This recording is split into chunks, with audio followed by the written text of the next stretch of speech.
Katie Florio here with senior writer Will Vandervoort, who looks like he is ready for Shark Week this week with his t-shirt. Absolutely. So, Will, today we talked to several players, and we're coming up against another top 15 matchup with a very challenging game against Virginia Tech this weekend. And as we know, it's another primetime game. College Game Day will be there. Talk a little bit about from your experiences going to Virginia Tech, what the atmosphere will be like, and maybe how different it will be from 2 weeks ago when Clemson was playing under the lights at Louisville. Yeah, I was kind of disappointed with the Louisville crowd. The game day wasn't that big. It wasn't like what we've seen here. And then when you look at the crowd that night as we were walking into the stadium, I'm sure you will remember that. And I was telling you guys, this doesn't seem like they're having a big game today. It looked like, it's average. And it kind of looked, Louisville kind of showed they were a basketball school. They really weren't ready for maybe college football prime time and what it's like having game day there and all that stuff. So it was it's something that maybe they got to work on as a fan base, if they're going to be in these situations. So this week, though, Virginia Tech, they know what big-time college football is. This is a big-time college football program. They got a lot of success in their history and their past. They love game day. They love night games at Lane Stadium. The atmosphere is going to be unbelievable. It's one of the best places that I've been to. I say outside of Clemson, in my opinion, I say they're the second best fan base. So it's going to be an intimidating environment. There are going to be about 66,000 people there, and they're all going to be against the Tigers. And that stadium sits right on top of you, just very similar to Clemson's Death Valley. And so it's going to be an intimidating place. It's going to be the most difficult place by far Clemson has played at in the last couple of years, and that's including Tallahassee, because I always say Virginia Tech's a lot tougher place than Tallahassee. Then also, you spoke to Kelly Bryant today. What did you hear from him leading up to this? Yeah, this we talk about the atmosphere and what it's going to be like for Clemson this weekend, and one of those people was Kelly Bryant. I remember 2006 Clemson going down there and Will Proctor just being overwhelmed by the atmosphere and the environment, and Virginia Tech jumped on him quick. Bud Foster runs that robber defense that can be confusing at times, so you have to be studious. I mean, this is a big week. If Clemson's going to win this game, it's going to be based on what Kelly Bryant does in the film room.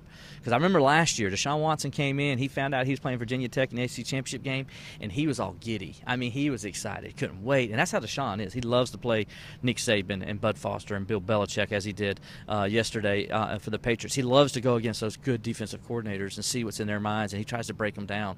And Deshaun came in that following Monday after he found out he was playing them with a stack of notes. Brandon Streeter said it was like that high, just ready to go. Notes he took watching film on Bud Foster. And you could see in that game, he knew what Bud Foster was going to do before Bud Foster did it. And it was amazing to watch Deshaun Watson just know exactly what he was going to do.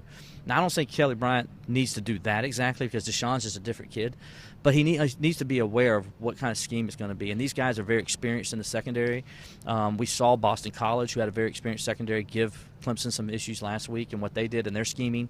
And Virginia Tech's going to take it to another level. And it's going to be a very difficult challenge for Kelly Bryant. He has to be prepared for what he's going to see and make the right decisions, because that crowd's going to be loud. They're going to get on top of them. And if things aren't going well early, it can really, like that boulder, as I said in my Monday morning quarterback, that boulder can go down that hill very fast, and all of a sudden your national championship, ACC championship dreams are taken out the window.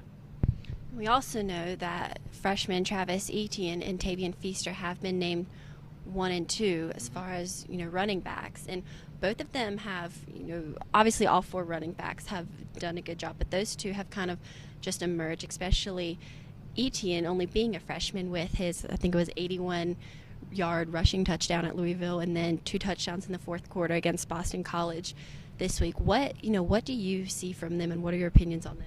Well, Jeff Scott said today that those 2 guys have kind of separated themselves, and I think they're 1 and 2 now, going to be on the depth chart. And I think we understand why. I think Tavian Feaster does a good job. I mean, people aren't giving him credit, I don't think, for – first of all, he's getting those tough yards. Early in the game, he's kind of wearing down a defense. But then the thing I like about him the most is he's really kind of taking charge when it comes to blocking. That touchdown drive that led to the first touchdown of the game, Tavian Feaster was the lead blocker almost every play that Kelly Bryant was running. And then on the touchdown itself, he set the block that sprung him for that 11-yard touchdown.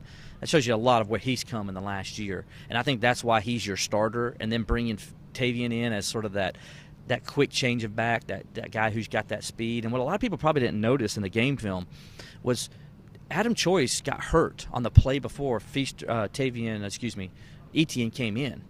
And so when he came in, he ended up, it was just because circumstance. He wasn't supposed to really be in there. That was Adam Choice's drive. Choice gets hurt. He comes in, very next play, 50-yard touchdown. We all know.